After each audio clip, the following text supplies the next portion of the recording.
बच्चों, मैं विनोद सर आज आप लोगों को वर्ग 7 के अंतर्गत हिंदी पाठ्य पुस्तक के 17 पाठ रामानुजन पढ़ाने जा रहा हूँ। बच्चों, रामानुजन एक मैथमेटिक्स गणितज्ञ, महान गणितज्ञ थे। वो बचपन से ही प्रतिभावान व्यक्ति थे। उनकी प्रतिभा इतनी प्रखर थी कि परीक्षा में जब वो बैठते थे तो गणित में 100% मार्क्स लाते थे और साइंस अन्य विषय में फेल कर जाते थे। देख लो, कहने का तात्पर्य है कि इन्होंने पूरा तन मन धन लगाकर मैथमेटिक्स के पीछे समय दिया था, इसलिए गणित के प्रतिभावान व्यक्ति थे। आइए उनके बारे में क्या लेखक ने लिखा है, सच्ची सच्ची कहानी को समझिए कि प्रतिभा किसी की मोहताज नहीं होती। कहने का अर्थ है कि प्रतिभा मतलब इंटेलिजेंसी। जिस व्यक्ति में इंटेलिजेंसी होता है, प्रतिभा होती है, वह किसी पर मोहताज नहीं होते हैं, वह किसी का पर आश्रित भी नहीं होते हैं। वो अपने प्रतिभा के बल पर अपने लक्ष्य तक पहुंच जाते हैं। न धन की, न किसी विश्वविद्यालय की डिग्री की और न ही सम्मान की। इन्हें सम्मान और अपमान से कुछ बोध नहीं होता है। प्रतिभावान व्यक्ति सिर्फ अपने प्रतिभा और कर्म के धनी होते हैं और कर्म पर विश्वास करते हैं। इन्हें धन का अभाव हो फिर भी इन्हें कोई फर्क नहीं पड़ता है। जैसे लाल बहादुर शास्त्री के जीवन में देखो बच्चों, वो बचपन से ही प्रतिभावान थे। स्कार्सिटी लाइफ इतना था उनको कि नाव को से नदी को पार करके पढ़ने के लिए जाते थे, तो नाव वाला को, नाविक को खेवैया देने के लिए पैसे नहीं था इनके पास, तो ये नाव को छोड़कर वो अपने पीठ पर पुस्तक को बांध लेते थे और इस तरह से नदी को तैरते थे कि पीठ पर रखा हुआ पुस्तक नहीं भीगता था और वो पार कर जाते थे। फिर पढ़कर आते थे और फिर इसी तरह से नदी पार करके वो घर जाते थे। अब सोच लो बच्चों, तब तो गुदरी के लाल बहादुर शास्त्री हमारे देश के प्रधानमंत्री बने। वो तो धनी तो थे नहीं, बहुत गरीब परिवार में जन्म लिए थे, फिर प्रधानमंत्री कैसे बन गए? अगर गरीब आदमी हो और प्रतिभावान हो तो वह सबसे बड़ा अमीर बन जाता है, और अमीर आदमी हो और प्रतिभावान नहीं हो तो उसको गरीब बनते देर नहीं लगता है। इसलिए बच्चों, मैं तुम लोगों से अपील करता हूं कि हमेशा प्रतिभावान बनो, चरित्रवान बनो, तभी तुम देश, परिवार, समाज के लिए काम आओगे। प्रतिभावान व्यक्ति कभी अनुकूल परिस्थिति की प्रतीक्षा नहीं करते और न ही किन्हीं प्रतिकूलताओं से घबराते हैं। जो प्रतिभावान व्यक्ति है वो इस आस में नहीं रहता है कि जब अनुकूल समय होगा तब हम पढ़ाई करेंगे, ऐसा अभी ठंड लग रही है, अभी पढ़ाई कैसे करें, ऐसा प्रतीक्षा नहीं प्रतिभावान छात्र करते हैं। अभी गर्मी बहुत पड़ रही है, कैसे पढ़े, पढ़ने में मन नहीं लगता है। ये सब आलसी विद्यार्थी का पहचान है। जो प्रतिभावान व्यक्ति होते हैं, न तो उन्हें गर्मी परेशान करती है, न सर्दी परेशान करती है, न वर्षा परेशान करती है। वो अपने पढ़ाई के प्रति ठीक लाल बहादुर शास्त्री की तरह प्रयत्नशील रहते हैं। परिस्थितियां चाहे कैसी भी क्यों न हो, वे कभी घबराते नहीं और न ही कभी रुकते हैं। देखिए, परिस्थिति चाहे उनका जो भी हो, चाहे बेहद गरीबी में क्यों न हो, परंतु कभी वो घबराते नहीं हैं और ना ही धन के अभाव के कारण वह अपने काम को रोकते हैं। वह सतत प्रयत्नशील रहते हैं, जैसे लाल बहादुर शास्त्री प्रयत्नशील रहते थे। वे बने बनाए रास्तों पर चलने के आदी नहीं होते। आदि मतलब क्या होता है? अभ्यस्त। आदि, ये आदि मतलब होता है शुरू। ये आदि मतलब हुआ अभ्यस्त। अभ्यस्त, जिसके पास पूर्णतः अभ्यास हो उसको अभ्यस्त कहते हैं। जो अभ्यास किया हो उसे अभ्यस्त कहते हैं। प्रतिभावान व्यक्ति क्या है कि वे बने बनाए रास्तों पर चलने के आदी नहीं होते। दूसरा आदमी उसको रास्ता बना देगा तब वो चलेंगे, ऐसी बात नहीं होती है। तो फिर क्या होते हैं? वे तो जिस दिशा में चल देते हैं वही नई राह बन जाती है। यही देखो बात। प्रतिभावान व्यक्ति जिस राह से गुजरते हैं अपने प्रतिभा के बल पर वो सब कुछ हासिल कर लेते हैं। वहीं से राह उनके लिए शुरू हो जाती है, वहीं से लोग उनका साथ देना शुरू कर देते हैं। इसलिए प्रतिभावान व्यक्ति सफल हो जाते हैं। अब आइए, ऐसे ही प्रतिभा के धनी थे महान गणितज्ञ श्रीनिवास अयंकर रामानुजन। ऐसे ही महान गणितज्ञ, गणित का जानकार व्यक्ति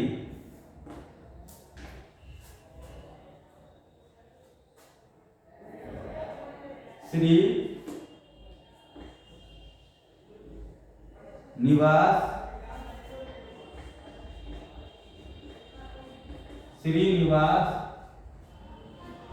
अयंगर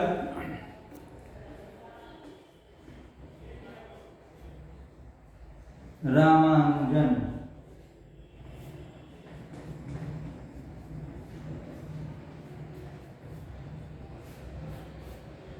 देखिए, इनका पूरा नाम था श्रीनिवास अयंगर रामानुजन।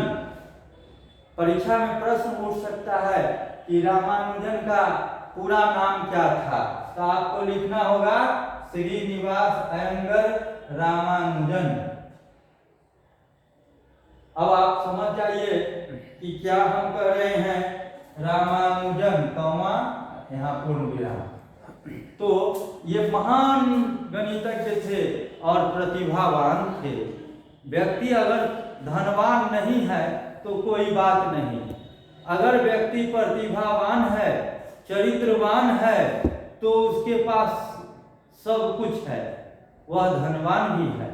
क्योंकि जब प्रतिभावान रहेगा तो अपने प्रतिभा के बल पर सब कुछ हासिल कर लेगा, और चरित्रवान रहेगा तो ऐसे ही धन का अंबार रहेगा।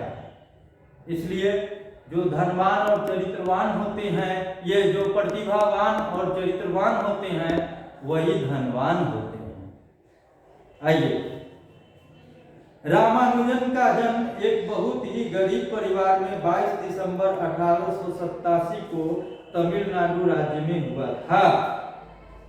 इस पर आपको एक सवाल खड़ा हो जाएगा कि रामानुजन का जन्म कब और कहाँ हुआ था। तो आपको लिखना होगा कि रामानुजन का जन्म एक बहुत ही गरीब परिवार में 22 दिसंबर 1887 को तमिलनाडु राज्य में हुआ था।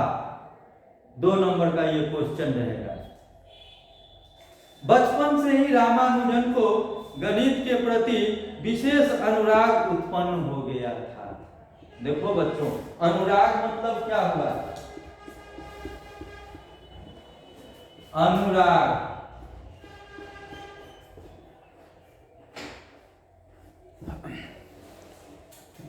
अनुराग मतलब क्या हुआ? किसी विषय वस्तु को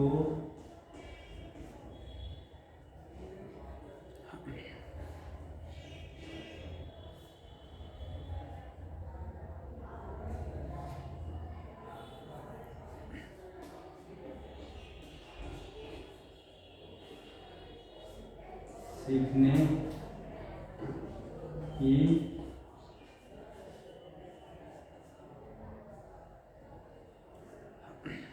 तीव्र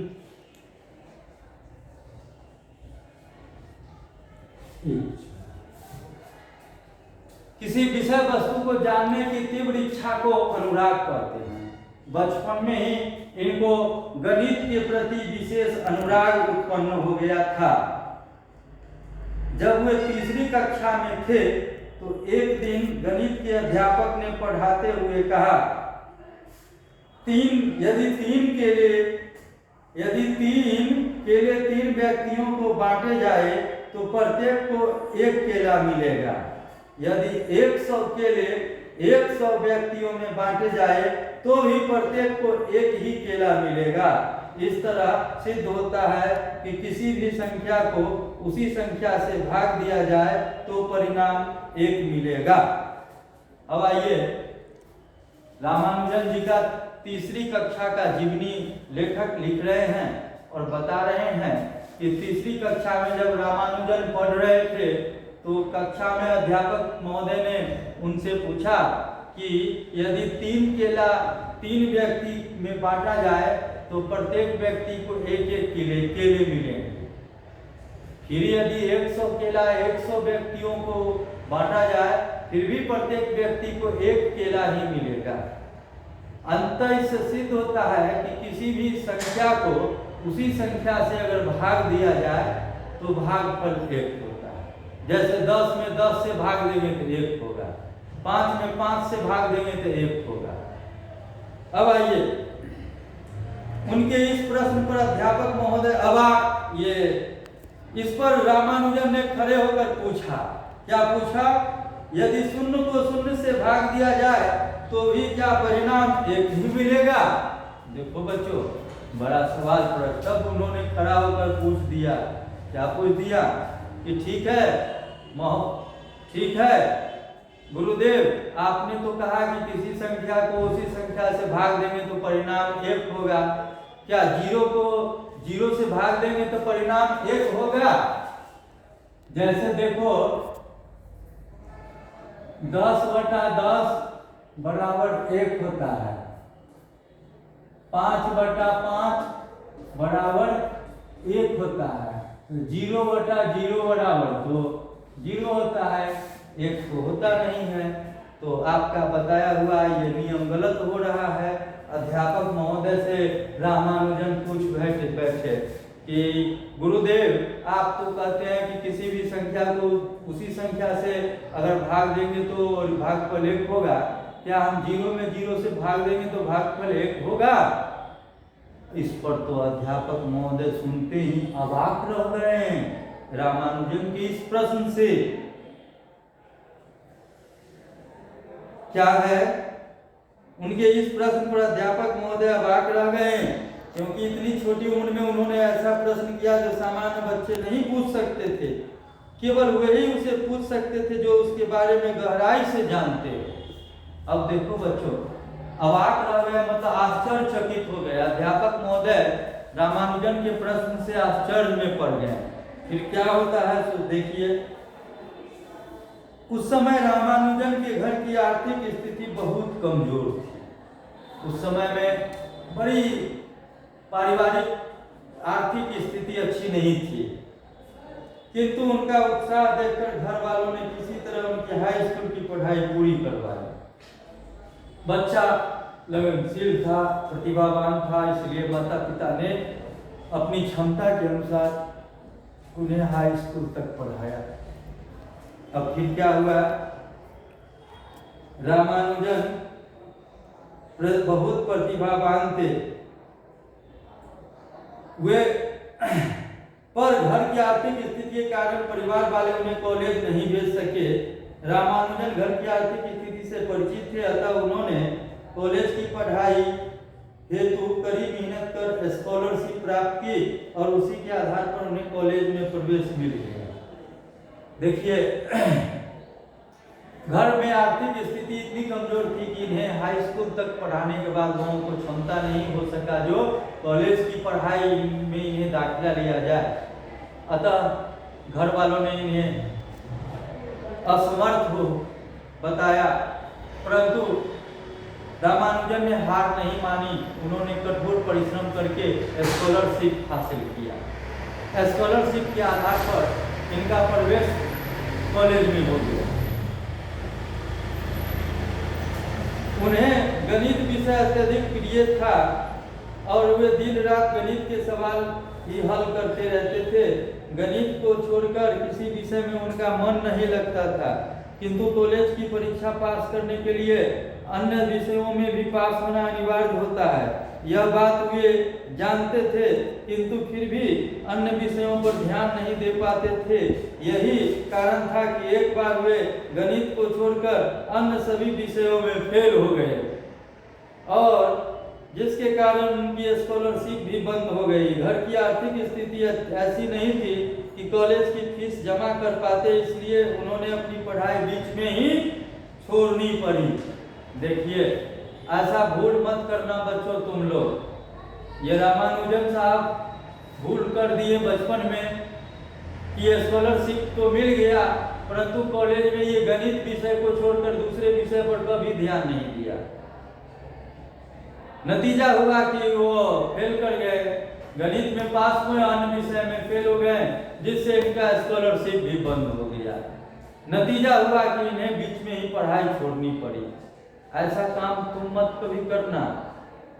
रामानुजन की तरह केवल गणित विषय पढ़ना और सब विषय को छोड़ देना, ऐसा गलती कभी मत करना। रामानुजन प्रतिभावान व्यक्ति थे। अब है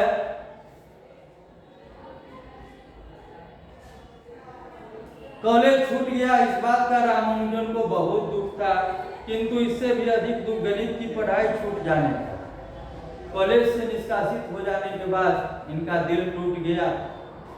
उससे भी ज्यादा इनको तकलीफ हुआ कि गणित का विषय पढ़ना इनसे छूट गया। वे किसी भी कीमत पर गणित को छोड़ना नहीं चाहते थे।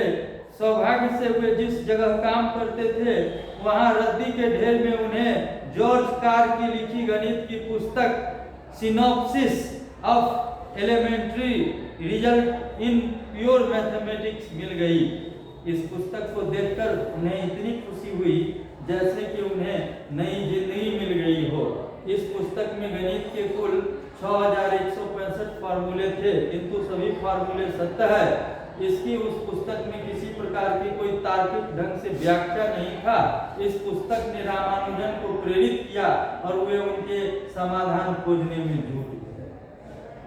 देखो बच्चों, इनको कॉलेज से छूटना बड़ा खलता था।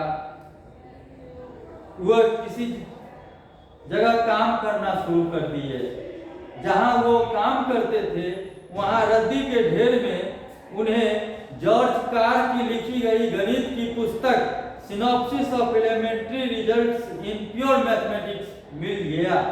यह पुस्तक उनके जीवन की दशा और दिशा दोनों में सुधार ला दिया। बच्चों, इस पुस्तक में 6165 फार्मूला था लिखा हुआ, परंतु सबका उचित व्याख्या नहीं था।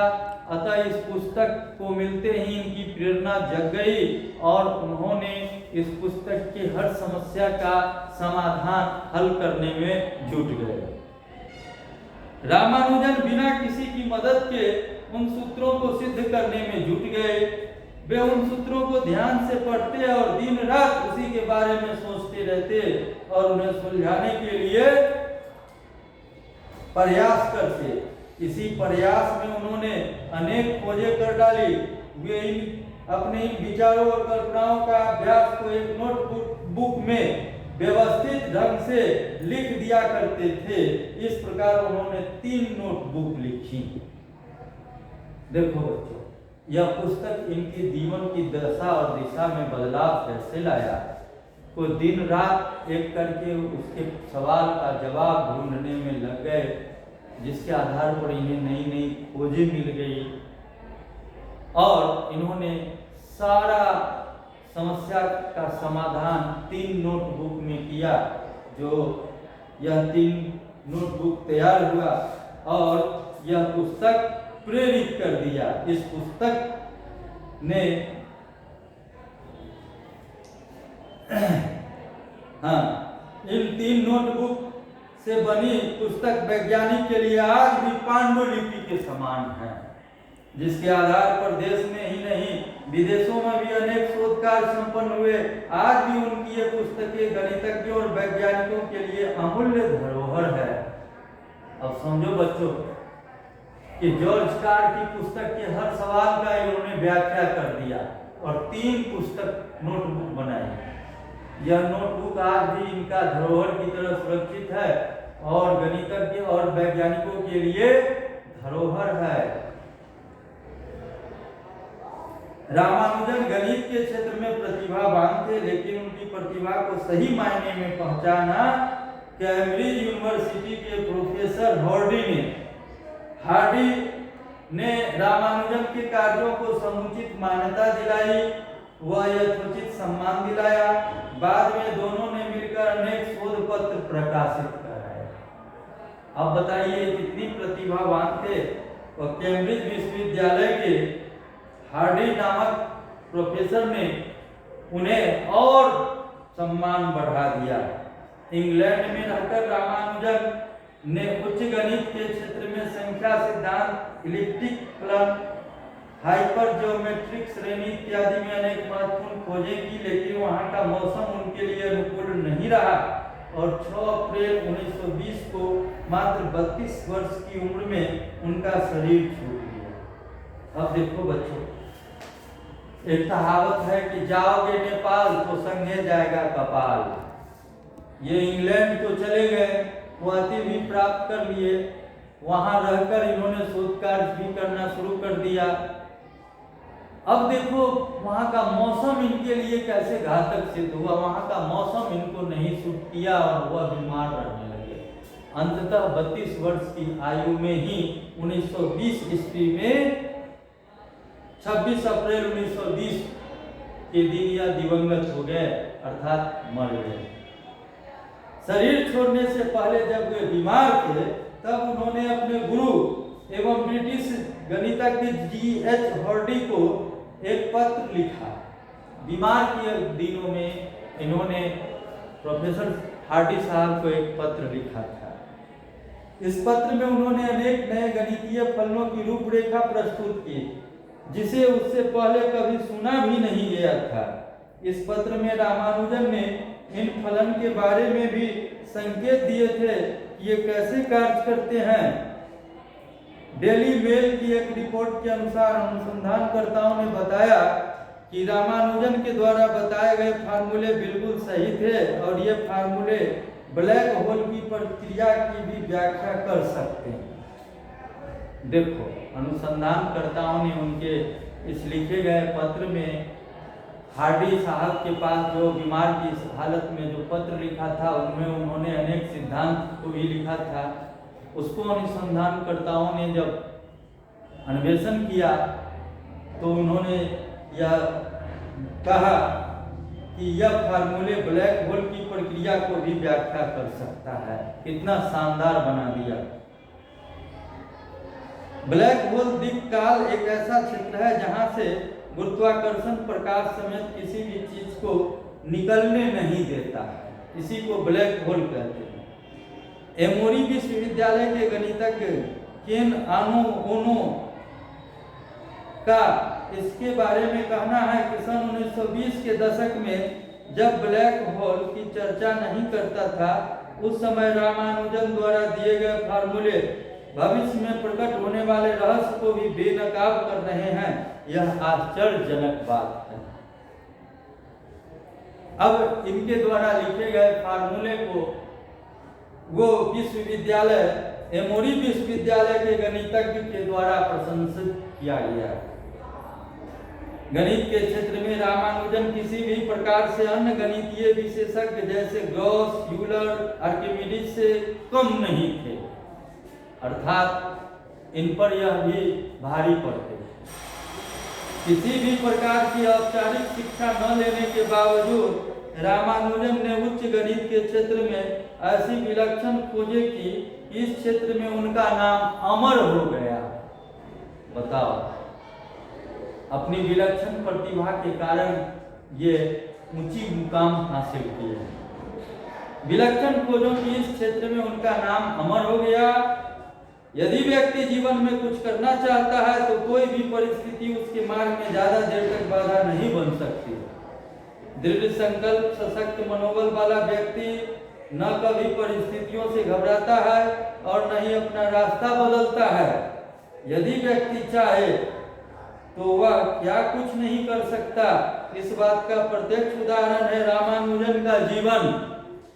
जो व्यक्ति कभी परिस्थितियों से हार नहीं मानता, जो इतना दृढ़ है कि उसके लक्ष्य के सामने किसी भी प्रलोभन का कोई मोल नहीं, वही जीवन में महान कार्य कर सकता है। बच्चों, इस बात से, इनके जीवनी से सीख मिलती है कि जो प्रतिभावान व्यक्ति होते हैं वो मोहताज नहीं होते हैं, वो अपने प्रतिभा के बल पर आगे बढ़ जाते हैं।